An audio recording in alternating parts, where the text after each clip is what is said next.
Hello ವೀಕ್ಷಕರೇ, welcome back to my channel Kanasu ಕಿಚನ್ಸ್ಗೆ ಎಲ್ರಿಗೂ ಕೂಡ ಸ್ವಾಗತ. ನಾನಿವತ್ತು ನಿಮಗೆ ಪರ್ಫೆಕ್ಟಾಗಿ ತುಂಬಾ ಟೇಸ್ಟಿಯಾಗಿ ಬಾಂಗಡೆ ಮೀನಿನ ಸಾಂಬಾರನ್ನು ಹೇಗೆ ಮಾಡೋದು ಅಂತ ತೋರಿಸ್ಕೊಡ್ತಾ ಇದ್ದೀನಿ. ಬೇರೆಯವರೆಲ್ಲ ಹೇಗೆ ಮಾಡ್ತಾರೋ ಗೊತ್ತಿಲ್ಲ, ನಾನಂತೂ ಇದೇ ರೀತಿ ಮಾಡೋದು. ಬನ್ನಿ ಹೇಗೆ ಮಾಡೋದು ಅಂತ ನೋಡ್ಕೊಂಬರೋಣ.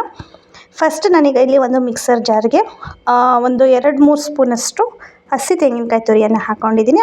ಹಾಗೆ ರುಬ್ಬೋದಕ್ಕೆ ಈರುಳ್ಳಿ, ಟೊಮೊಟೊ, ಕರಿಬೇವಿನ ಸೊಪ್ಪು, ಸ್ವಲ್ಪ ಶುಂಠಿ ಮತ್ತು ಒಂದು 7-8 ಇಕ್ಲಷ್ಟು ಬೆಳ್ಳುಳ್ಳಿಯನ್ನು ಹಾಕ್ಕೊಂಡಿದ್ದೀನಿ. ಈಗ ರುಬ್ಬೋದಕ್ಕೆ ನಾನು ಇದನ್ನೆಲ್ಲ ಮಿಕ್ಸರ್ ಜಾರ್ಗೆ ಹಾಕೋತಾ ಇದ್ದೀನಿ.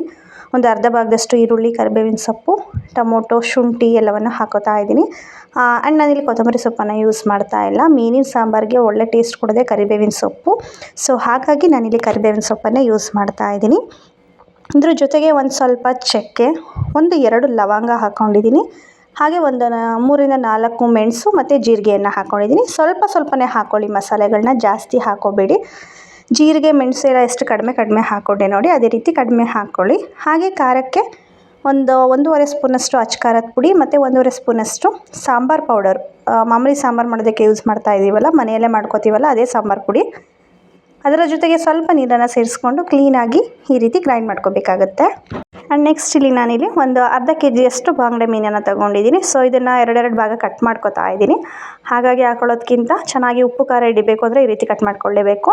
ಆ್ಯಂಡ್ ನಾನು ಇದನ್ನು ಕ್ಲೀನ್ ಮಾಡ್ಕೊಂಡಿದ್ದ ನಂತರ ಸ್ವಲ್ಪ ಒಂದು ಅರ್ಧದಿಂದ 1 ಅವರ್ 2 ಅವರ್ಸ್ವರೆಗೂ ನಾನು ಇದನ್ನು ಉಪ್ಪಲ್ಲಿ ನೆನೆಹಾಕಿ ಇಟ್ಕೊಂಡಿದ್ದೆ. ಆ್ಯಂಡ್ ನೆಕ್ಸ್ಟ್ ಒಂದು ಸಲ ವಾಶ್ ಮಾಡಿಕೊಂಡು ಅದನ್ನು 2 ಭಾಗ ಕಟ್ ಮಾಡ್ಕೊಂಡಿರೋದು.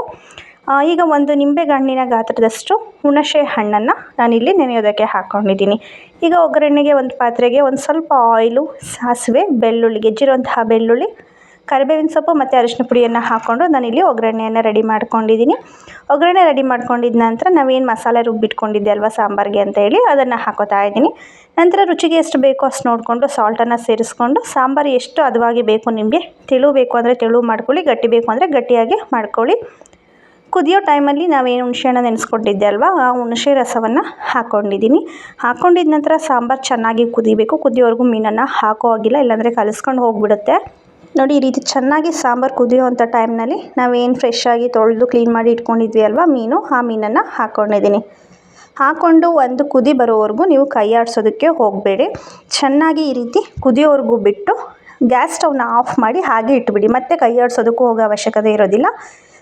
ಮೀನು ಕೂಡ ಹೋಗದೆ ರೀತಿ ಚೆನ್ನಾಗಿ ಬೆಂದಿರುತ್ತೆ. ನೋಡಿ, ಸ್ವಲ್ಪ ಕೂಡ ಕಲಿಸ್ಕೊಂಡು ಹೋಗಿಲ್ಲ, ಈ ರೀತಿ ಕ್ಲೀನಾಗಿ ಬೆಂದಿರುತ್ತೆ. ಸಾಂಬಾರು ಕೂಡ ಪರ್ಫೆಕ್ಟಾಗಿ ರೆಡಿ ಆಗುತ್ತೆ. ನೋಡಿದ್ರಿ ಅಲ್ವಾ ಸಿಂಪಲ್ಲಾಗಿ ಬಾಂಗಡೆ ಮೀನಿನ ಸಾಂಬಾರನ್ನು ಹೇಗೆ ಮಾಡ್ಕೊಂಡ್ವಿ ಅಂತ. ನಿಮಗೂ ಕೂಡ ಇಷ್ಟ ಆಗಿದರೆ ಪ್ಲೀಸ್ ಲೈಕ್ ಮಾಡಿ, ಶೇರ್ ಮಾಡಿ, ಹಾಗೆ ಚಾನಲನ್ನು ಸಬ್ಸ್ಕ್ರೈಬ್ ಮಾಡ್ಕೊಳ್ಳಿ. Thank you for watching.